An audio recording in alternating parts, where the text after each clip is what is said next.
Welcome to Guide Guru. We hope this video helps.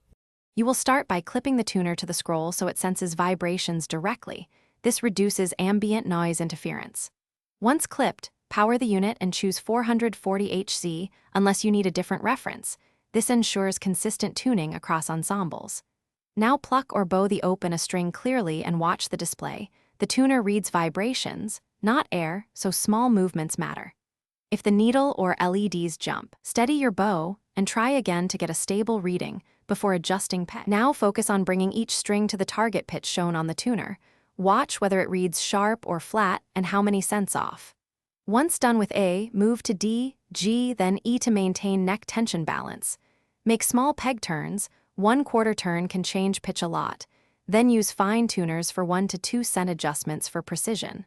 While tuning, constantly rebow the string and recheck the display so you correct any overshoot promptly and avoid slackening adjacent string. Finish by playing a few double stops and a short scale to verify intervals sound in tune.